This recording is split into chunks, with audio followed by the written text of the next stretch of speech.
केंद्र सरकार की ओर से जो हिट एंड रन का नया कानून घोषित किया गया है, उसके मद्देनजर देश भर में ट्रक ड्राइवरों की ओर से विरोध प्रदर्शित किया जा रहा है। तब ये खबर डभोई से सामने आ रही है। दरअसल डभोई में भी केंद्र सरकार के इस कानून के खिलाफ ट्रक ड्राइवर एसोसिएशन की ओर से विरोध प्रदर्शित किया जा रहा है, जिसके मद्देनजर आज डभोई ड्राइवर एसोसिएशन प्रांत कचहरी पर पहुंचा और वहां पर इस कानून को रद्द करने की मांग के साथ ड्राइवर एसोसिएशन से जुड़े हुए ड्राइवरों की ओर से आवेदन पत्र दिया गया।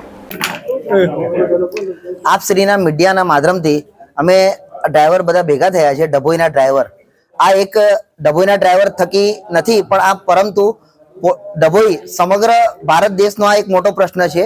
સરકારશ્રીએ જે કાયદો કાઢ્યો છે એ કાયદાના વિરોધમાં, કાયદાનો વિરોધ નથી પણ કાયદાની અંદર અમુક જોગવાઈઓ કરો કે સ્થળ ઉપર કંઈક એક્સિડન્ટ થાય અને એ એક્સિડન્ટની અંદર ત્યાં કાં તો એનો વાંક હોય કે ન હોય, સરકારશ્રીએ કીધું છે કે ત્યાં હાજર રહો, ડ્રાઈવરને હાજર રહેવું, કાં પીડિત વ્યક્તિને દવાખાને કે કંઈ પણ લઈ જાઓ, પણ ત્યાંની લોકલ પબ્લિક કોઈ પણ જગ્યાએ કોઈ પણ સ્થળ પર જ્યારે પણ એક્સિડન્ટ થાય તો ત્યાંના લોકલ માણસ એવું ના વિચારે કે કોનો વાંક છે કે કોનો નથી, ફક્ત એટલું જ વિચારે કે આ વ્યક્તિએ એક્સિડન્ટ કર્યો છે, મોટી ગાડીનો જ ગુનો દર્શાવવામાં આવે છે।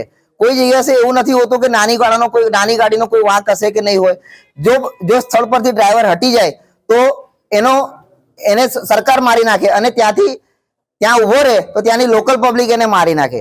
સવાલ એ નથી, સવાલ બીજો બી છે કે આટલી મોટી મબલક રકમની જે જોગવાઈ કરી છે સરકારે, હિટ એન્ડ રનના કેસ થાય છે, નથી થતા એવું નથી, એમાં મોટી માલેતુજાર ગાડીઓવાળાનો વાંક હોય છે, પરંતુ એમાં નોર્મલ માણસ અને સામાન્ય ડ્રાઈવર ઉપર જ આ તવાઈઓ આવવાની છે એવું અમને અનુભૂતિ થાય છે। એના વિરોધની અંદર આ કાળા કાયદાનો અમે વિરોધ કરીએ છીએ।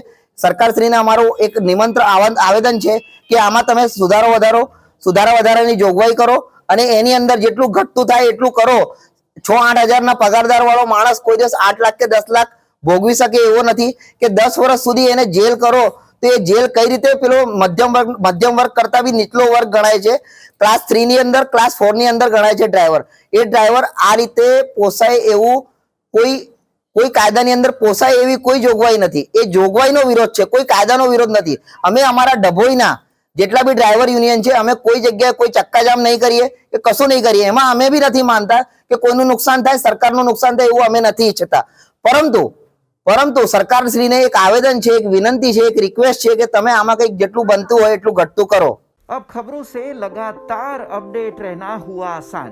BRG न्यूज आपके मोबाइल स्क्रीन पर आज ही BRG न्यूज की mobile app Google play store और ऐप स्टोर से डाउनलोड करें और खबरों से लगातार जुड़े रहें।